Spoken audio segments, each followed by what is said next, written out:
Bom dia, Deus te abençoe, Deus abençoe a tua casa, que sobre a tua casa esteja a paz do Senhor, a saúde, a proteção em nome de Jesus. Este é o dia que o Senhor fez, nele nós nos alegraremos. Amém? Este é um dia novo que o Senhor nos concede para que nós possamos andar na sua presença, para que nós possamos levar a sua luz, para que nós possamos ser sal desta terra, em nome de Jesus Cristo.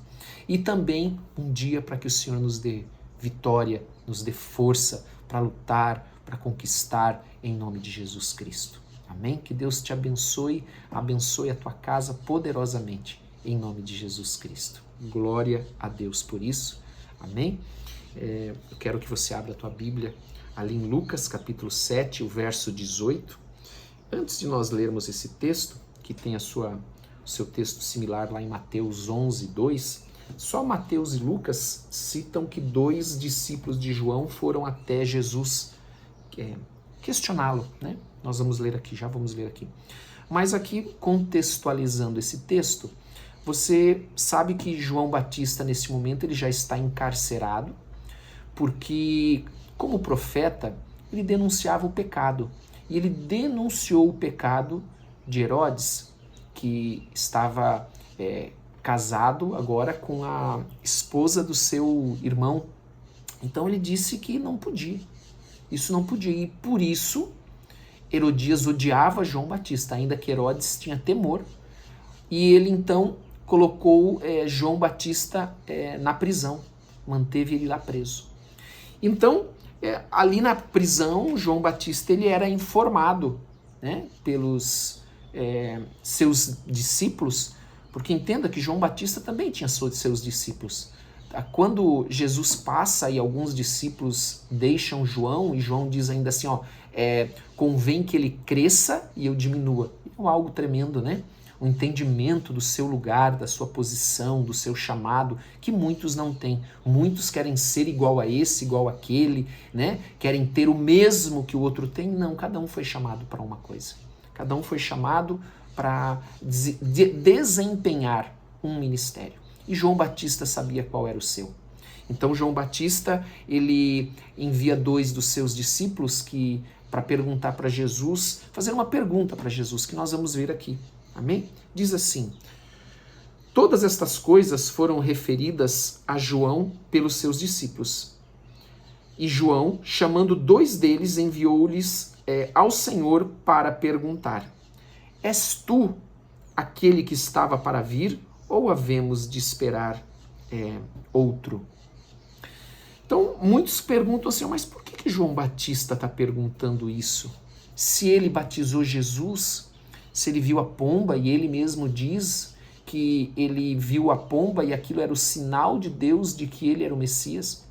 Mas se João Batista viu tudo isso, se João Batista veio para preparar o caminho do Senhor, por que ele manda os seus 2 discípulos perguntarem? Será que a fé de João Batista estava abalada? Não, a sua fé não estava abalada. João Batista, se você olhar no versículo 28, que nós vamos ver amanhã, diz assim, eu vos digo que entre nascido de mulher, ninguém é maior do que João.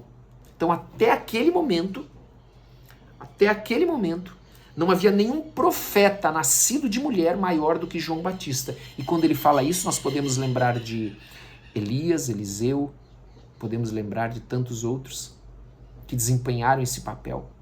Então ele está dizendo que ninguém foi maior que João Batista, que João Batista era o maior. E ele agora estava preso e ele agora envia 2 dos seus discípulos para perguntar a Jesus se ele era de fato Cristo. Se ele era de fato Cristo. Entenda uma coisa, por que João perguntou isso? Eu quero fazer uma referência para você, lá de Mateus capítulo 3, eu preciso fazer para que isso fique mais fácil para você entender. Às vezes, para nós entendermos um texto na palavra de Deus, toda a Bíblia tem isso. Aqui a minha, na epígrafe, diz assim, João envia mensageiros a Jesus, antes do versículo 18. E embaixo está a referência, onde é uma referência do mesmo texto. Mateus 11, do versículo 2 ao 6. Então, às vezes, nós precisamos ler num evangelho, ler no outro, né, para que a gente possa entender melhor. E se nós formos lá em Mateus capítulo 3, verso 2, Nós vamos ver que João Batista falou algumas coisas a respeito de Jesus, da sua vinda. E ele diz assim, ó, versículo 2 do capítulo 3 de Mateus, é chegado o reino dos céus. Versículo 10 do mesmo capítulo 3, o machado está posto na raiz. A árvore que não produz bons frutos, ela vai ser cortada. Verso 12 do capítulo 3, a palha vai ser queimada em fogo que não se apaga. Então João Batista, ele veio e profetizou a palavra de Deus. E é muito interessante quando nós lemos esse texto e comparamos aqui com esta passagem, porque João Batista, ele era um profeta. E o que ele falou estava certo? Claro que sim. Porém, João Batista, ele não tinha ainda entendido, ouça isso que eu vou falar para você, que a primeira vinda de Jesus seria com graça e misericórdia. Por isso que João Batista mandou perguntar. Porque ele estava esperando Jesus para vir julgar, trazer juízo. Mas isso vai ser na segunda vinda de Jesus. Então João Batista errou? Não. Por isso que eu falo para você que nós temos que tomar cuidado para não pecar contra o Espírito Santo. Porque às vezes um homem de Deus fala uma palavra de Deus, amém? E se João Batista era o maior, até então maior do que Elias, Eliseu, e ele ainda não tinha tido essa compreensão, e o texto aqui vai deixar claro para você que João Batista não compreendeu a primeira vinda de Jesus. Ele sabia que ele era o Messias, ele sabia que ele vinha, ele sabia que ele tinha que preparar o caminho, mas ele não tinha compreendido que a primeira vinda de Jesus era com graça e misericórdia. A segunda vinda de Jesus é com juízo. Amém? Então, a mensagem de João Batista era de Deus? Claro que era. Às vezes você pensa assim, puxa, a palavra de tal profeta não se cumpriu. Porque a palavra não era de Deus? Não, porque não era o tempo. Ouça, não era o tempo. Não era, escute o que eu vou dizer para você. Tudo que Deus fala, ele passa também pela interpretação do profeta.